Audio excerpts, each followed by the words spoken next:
الرحمن الرحیم صلی اللہ علی حبیبہ محمد وآلہ واصحابہ اجمعین۔ آیا نہ ہوگا اس طرح حسن و شباب ریت پر، گلشن فاطمہ کے تھے سارے گلاب ریت پر۔ عشق میں کیا لٹائیے، عشق میں کیا بچائیے، آل نبی نے لکھ دیا سارا نصاب ریت پر۔ حضرات گرامی، آج کی نشست میں ہم حضرت امام علی مقام راکب دوش مصطفیٰ، جگر گوشہ مرتضیٰ، دل بندے سیدہ کائنات سیدہ فاطمہ،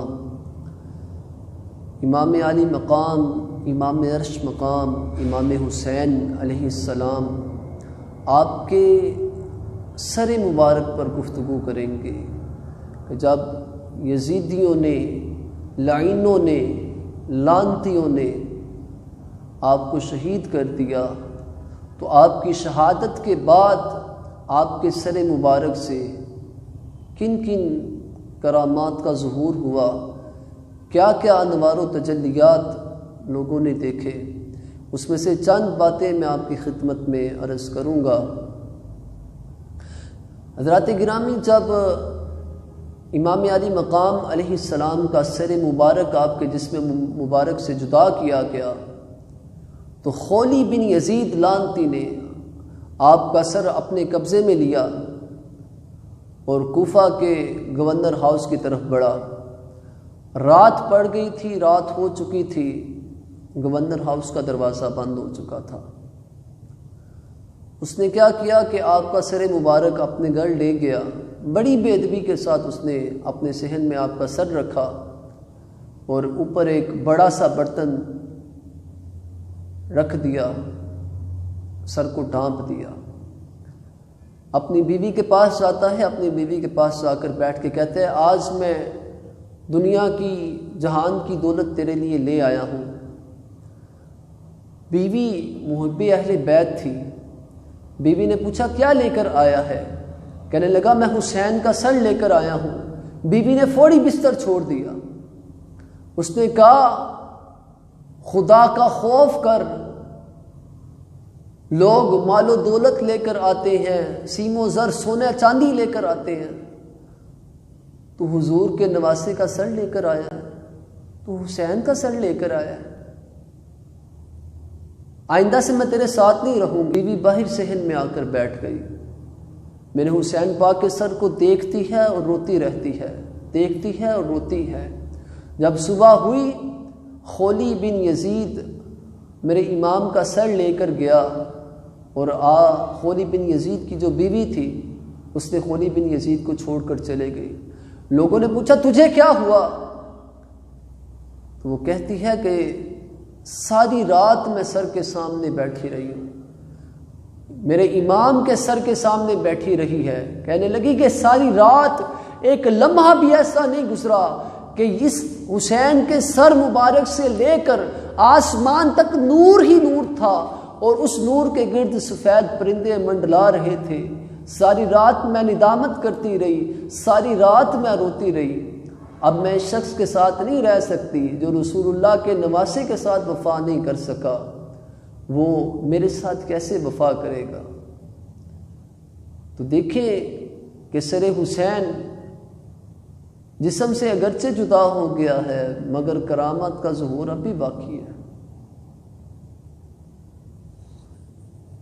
حضرت زید بن ارقم رضی اللہ تعالیٰ عنہ صحابی رسول ہیں، آپ فرماتے ہیں کہ جب حسین علیہ السلام کے سر مبارک کو نیزے پر چڑھا کر یزیدی گلی گلی گشت کر رہے تھے، گلی گلی حسین کے سر کو لے کر بے حرمتی کر رہے تھے، پھر رہے تھے، گشت کر رہے تھے، یزید نے کہا تھا، تو کہتے ہیں کہ میں اپنے بالا خانہ یعنی کہ پہلی منزل پر کھڑا تھا اور میں کیا دیکھتا ہوں کہ حسین کے ہونٹ ہل رہے ہیں، اور ہونٹ ہل رہے ہیں۔ جب غور کیا تو الفاظ کچھ یوں ترتیب پائے کہ حسین قرآن پڑھ رہا ہے اور حسین قرآن کی آیت ام حسبت ان اصحاب الکہف والرقیم کانوا من آیاتنا عجبا، آپ اس آیت کی تلاوت فرما رہے ہیں۔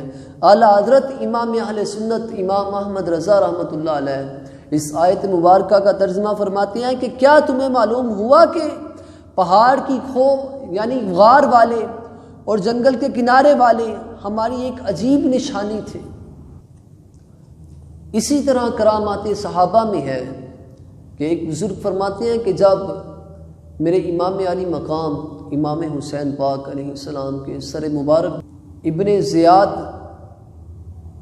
لعنتی لعین کے محل میں داخل کیا گیا تو حسین کے ہونٹ ہل رہے تھے، اور جب میں قریب گیا تو میں سنتا ہوں تو حسین قرآن کی تلاوت کر رہے ہیں۔ حسین کے ہونٹوں پہ قرآن کی آیت تھی وَلَا تَحْسَبَنَّ اللَّهَ غَافِلًا عَمَّا يَعْمَلُ الظَّالِمُونَ، اور ہرگز اللہ کو بے خبر نہ جاننا ظالموں کے کاموں سے۔ عبادت ہو تو ایسی ہو، تلاوت ہو تو ایسی ہو، سر شبیر تو نیزے پہ بھی قرآن سناتا ہے۔ اور ابن عساکر کی روایت ہے کہ ایک تابعی بزرگ جن کا نام تھا حضرت سیدنا منہال بن عمر رضی اللہ تعالی عنہ، آپ فرماتے ہیں کہ جب امام حسین علیہ السلام کا سر لے کر یزیدی گشت کر رہے تھے، گلیوں محلوں میں لے کر جا رہے تھے، بازاروں میں چوراہوں پہ پھر رہے تھے، تو فرماتے ہیں کہ میں دمشق کے بازار میں تھا تو ایک بزرگ قرآن کی تلاوت کر رہے تھے، وہ سورہ کہف کی 9 نمبر آیت تلاوت کر رہے تھے، اور وہ شخص پڑھ رہا تھا کہ ام حسبت ان اصحاب الکہف والرقیم کانوا من آیاتنا عجبا، تو اس وقت امام حسین علیہ السلام کو اللہ نے قوت گویائی عطا فرمائی۔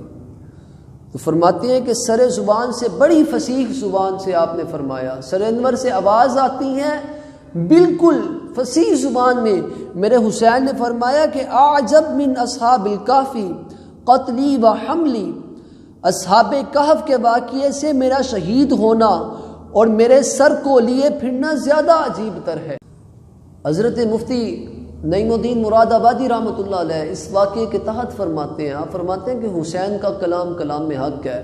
آپ فرماتے ہیں کہ اصحاب کہف کو اللہ کریم نے طویل نیند عطا فرمائی تھی، جب وہ نیند سے بیدار ہوئے تو ان کے لیے یہ معاملہ عجیب تھا، مگر حسین کو تو کوفہ والوں نے مہمان بنا کے بلایا تھا، اور پھر حسین کا سر جسم سے جدا کرنا اور جدا کر کے گلیوں میں بازاروں میں چوراہوں میں لے کر بیدوی کرنا، گشت کرنا، یہ واقعی ہی عجیب تر ہے۔ یزیدی لشکر والے جب میرے امام پاک کے سر مبارک کو لے کر پہلی منزل پر رکے، انہوں نے قیام کیا، خیمے لگائے، تو البدایہ والنہایہ میں ہے کہ وَهُمْ يَشْرَبُونَ الْخَمْرَ، انہوں نے وہاں پہ شراب پی۔ آپ ان کے کردار دیکھیں، آپ خود اندازہ کریں کہ یہ کس کردار کے مالک ہوں گے۔ اور فرمایا کہ جب انہوں نے شراب پی تو اتنے میں ایک لوہے کا قلم نمودار ہوا، لوہے کا قلم اللہ کریم کی عطا سے، اللہ کریم کی مشیت سے، اللہ کریم کی مرضی سے لوہے کا قلم نظر آتا ہے۔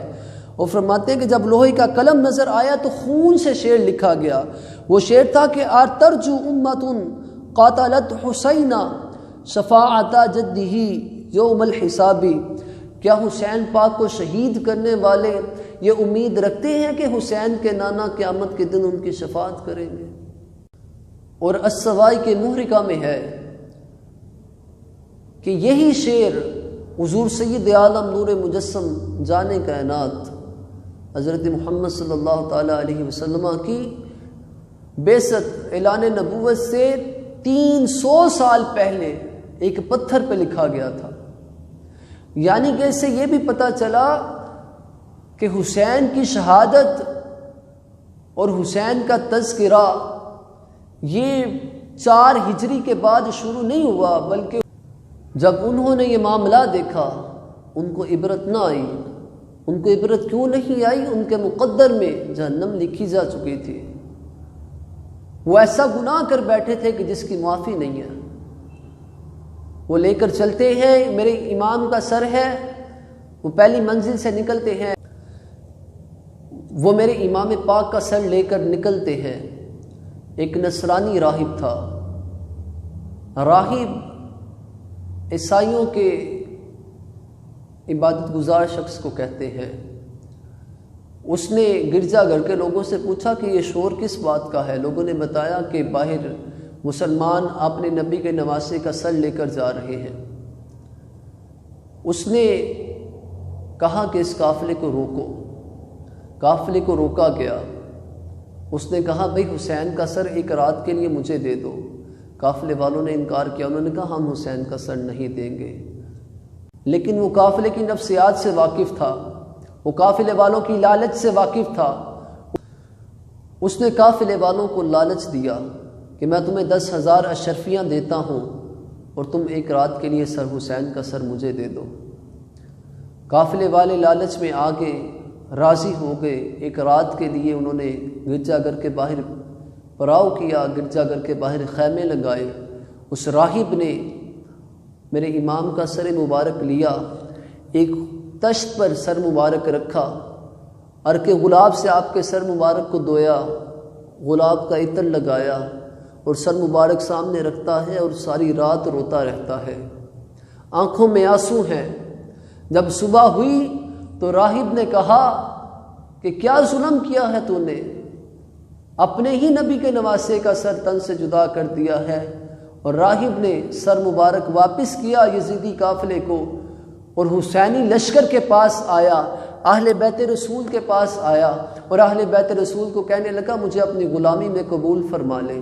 لوگوں نے کہا کہ بھئی تو تو راہب ہے، تو تو نصرانی ہے۔ اس نے کہا تھا اب نہیں ہوں۔ لوگوں نے کہا ہوا کیا ہے؟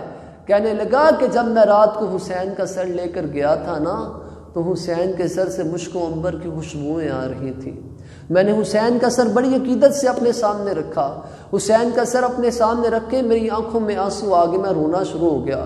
کیا منظر دیکھتا ہوں کہ حسین کے سر سے لے کر آسمان تک نور ہی نور ہے اور اس نور کے گرد پرندے طواف کر رہے ہیں اور ساری رات حسین کے لب مبارک ہلتے رہے، قرآن کی تلاوت جاری رہی، ساری رات حسین قرآن پڑھتا رہا۔ اور فرمایا کہ جب صبح ہوئی میں سر واپس کرنے کے ارادے سے اٹھنے لگا تو حسین نے فرمایا کہ ایسے نہیں اٹھنا، پہلے کلمہ پڑھ لو پھر اٹھ جانا۔ فرمایا حسین نے مجھے کلمہ پڑھا دیا ہے۔ حضرات گرامی، آپ دیکھیں کہ میرے امام کو اللہ کریم نے شہادت کے بعد بھی قوت گویائی عطا فرمائی ہے۔ بے ادب گستاخ فرقوں کو بتا دیا حسن، یوں بیاں کرتے ہیں سنی داستان اہل بیت۔ السوائی کے محرکہ میں ہے کہ یزیدی لشکر نے جو امام پاک کے خیموں سے درم و دینار لوٹے، جو راہب سے درم و دینار لیے تھے، انہوں نے سوچا کہ اس کو ابھی سے تقسیم کر لیتے ہیں۔ جب انہوں نے تقسیم کرنے کے لیے لوٹے ہوئے درم و دینار کو ان کی تھیلیاں کھولی تو سارے کے سارے درم و دینار ٹھیکریاں بن چکے تھے، اور اس کی ایک طرف آیت لکھی تھی، اس کی ایک طرف وَلَا تَحْسَبَنَّ اللَّهَ غَافِلًا عَمَّا يَعْمَلُ الظَّالِمِينَ لکھا تھا، اور ٹھیکری کے دوسری طرف وَسَيَعْلَمُ الَّذِينَ ظَلَمُوا أَيُّ مُنْقَلِبٍ يَنْقَلِبُونَ لکھا تھا۔ وہ دنیا کی لالچ، دنیا کی ہوس کو جمع کرتے رہے، جب جمع کر لیا تو کچھ بھی نہ باقی رہا۔ جس اشرفیوں کو، جن درم و دینار کو جمع کیا تھا وہ سب ٹھیکریاں بن چکی تھیں۔ پتہ یہ چلا اللہ والوں کی دشمنی، اللہ والوں کی عداوت، یہ انسان کو دنیا میں بھی برباد کرتی ہے، یہ انسان کو آخرت میں بھی برباد کرتی ہے۔ حضرات گرامی، آپ نے دیکھا بظاہر تو حسین شہید ہو گئے، مگر آپ کا سر مبارک اب بھی تبلیغ کر رہا ہے، آپ کا سر مبارک اب بھی قرآن پڑھ رہا ہے۔ اے حسین کے ماننے والوں، اے حسین کی عظمت کے جھنڈے بلند کرنے والوں، اے حسین کو اپنا امام ماننے والوں، قرآن سے محبت کرو۔ حسین کی قرآن سے محبت ہے کہ سر تو نیزے پہ ہے مگر قرآن کی تلاوت جاری ہے۔ اللہ کریم مقام اہل بیت سمجھنے کی توفیق عطا فرمائے۔ آمین بجاہ النبی الامین صلی اللہ علیہ وآلہ وسلم۔